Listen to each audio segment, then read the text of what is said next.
Bismillahirrahmanirrahim. Alhamdulillahi Rabbil Alamin. Allahumma salli ala Sayyidina Muhammad wa ala ali Sayyidina Muhammad, amma ba'd. Burdatu Rasulillah sallallahu alaihi wasallam. Faslul awal fil ghazli wa syakwa al-gharam, bait ke-11. محبتني النصح لكن لست أسمعه إن المحب عن العذال في صممي.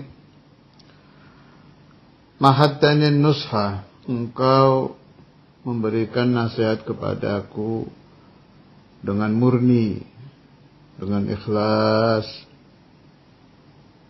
Nasihat yang tidak tercampur hal-hal yang tidak baik, niat-niat yang tidak baik, murni nasihatnya. Kenapa dikatakan nasihat yang murni? Sebab biasanya nasihat yang lillah, yang murni, asalkan si mansuh, orang yang dinasihati itu lengkap syarat rukunnya, pasti masuk. Tapi ini yang terjadi. Lakin lastu asma'uhu, tetapi aku tidak mendengarnya. Innal muhibba 'anil 'udzali fi samami. Sesungguhnya orang yang sedang senang kepada sesuatu, orang yang sedang jatuh cinta kepada sesuatu, anil udzal fi somami, dia akan tuli, tidak bisa mendengarkan nasihat, tidak bisa mendengarkan apa-apa.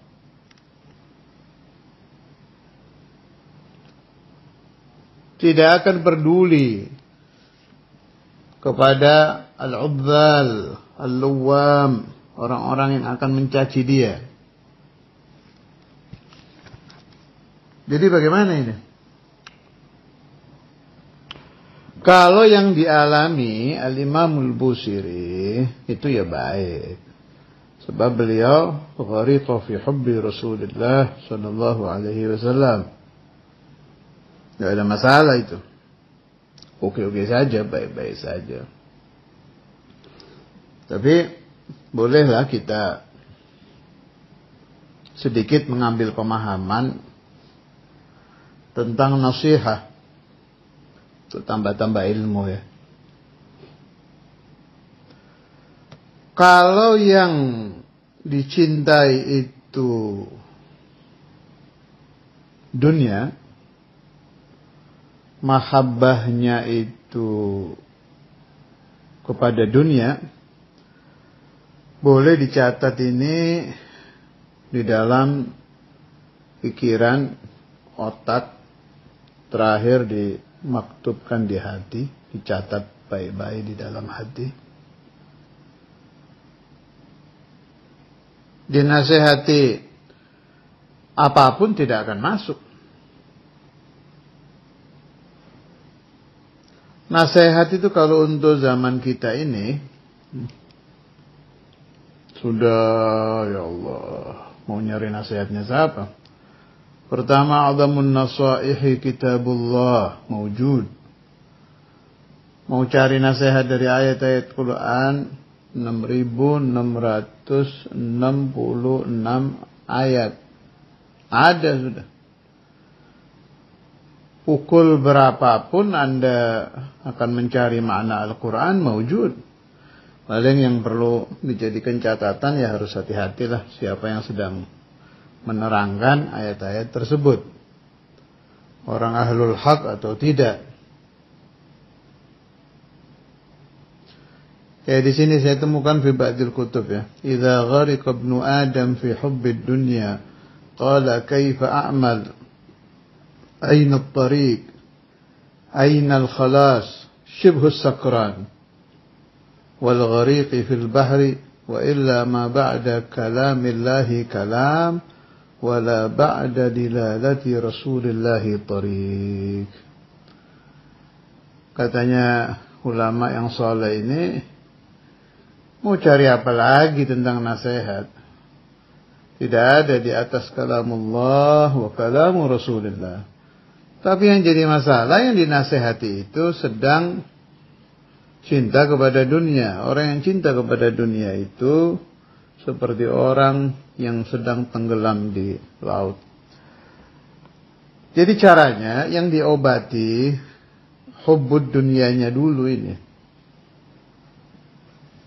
Cinta kepada dunia dulu. Sudah sering saya bahas ya. Hubbud dunia yang dilarang adalah mencintai dunia tidak memakai mizanus syariah.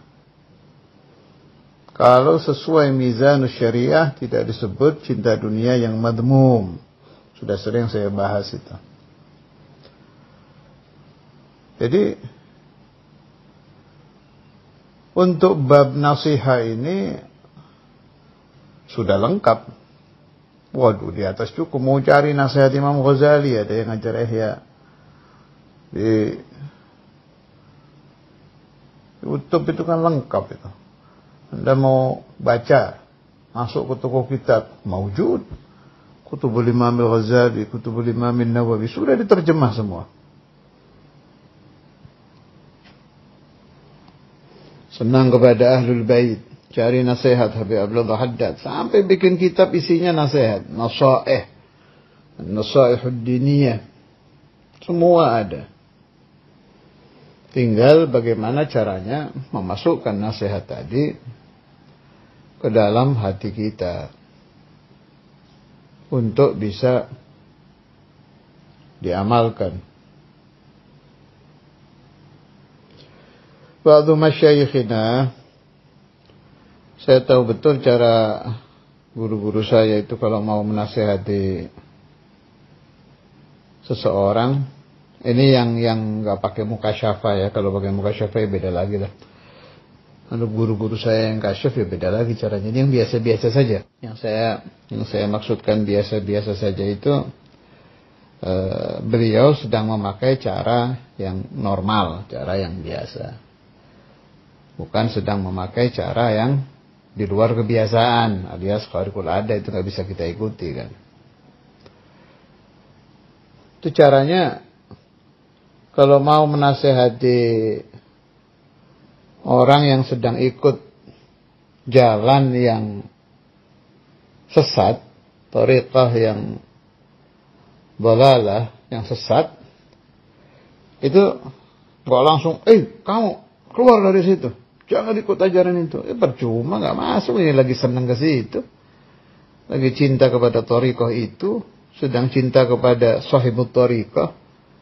Ini bukan toriko-toriko kodirian, enggak kesana ini pembahasan saya. Ini toriko bermakna ajaran sesuatu aja, ajaran yang sesat. Jadi saya perhatikan cara beliau itu dibuka dulu kesesatan orang tadi, tidak pasnya orang tadi dengan ajaran yang hak. Dibuka dulu. Setelah al-muhib, orang yang cinta kepada jalan tadi itu terbuka pikirannya, oh ternyata si fulan dengan ajarannya itu keliru. Oh begitu terbuka, masukkan nasihat itu, ya pasti masuk. Mahabbahnya sudah tidak ada. Jadi percuma menasihati orang yang sedang cinta kepada sesuatu itu, percuma, nggak kira masuk. Innal muhibba 'anil udzali fi samami, mau dicaci kayak apa? Enggak kira dengar. Karena itu Imamuna Al-Imam Al-Ghazali radhiyallahu taala anhu wa nafa'ani wa iyyakum wal ahbab bi asrarih wa ulumihi fid dharain amin, di kitab-kitab beliau itu kalau mau memasukkan ajaran puasa, ajaran orang menyedikitkan makan minum, lihat aja di Ihya dan lain-lain. Beliau buka dulu mudaratnya, bahayanya, orang kenyang, ya. Bahayanya banyak makan, banyak minum, riwayat-riwayat. Tujuannya Imam Ghazali itu untuk menepis hubbul akli wasyurbi ini. Begitu terbuka hati pembaca, oh ternyata banyak makan, banyak minum itu sumber syahwat. Ulama-ulama salihin, para aulia itu, para nabi rasul, nggak ada yang banyak makan sampai kenyang, itu nggak ada. Begitu terbuka baru dimasukkan ajaran. Masuk. Alhasil, khulasah dari bait ini, orang yang ingin hatinya dimasuki oleh nasihat, ingin hatinya dimasuki nasihat, bahasa Arabnya nasihat, harus merenung lebih dahulu bahayanya al-mahbub yang dicintai oleh nafsu dia itu. Renung dulu. Setelah renungan tadi membuahkan faham, membuahkan pemahaman, oh ternyata dunia adalah hijab anil haq, hijab anil ibadah, hijab anil tariq ila Allah. Cepat-cepat dia hilangkan dalam hati, baru akan masuk nasihatullah dari Al-Quran, nasihatu Rasulullah sallallahu alaihi wasallam dari hadis, dan nasihatul ulama dari kitab-kitab beliau itu. Wassallallahu ala sayyidina Maulana Muhammad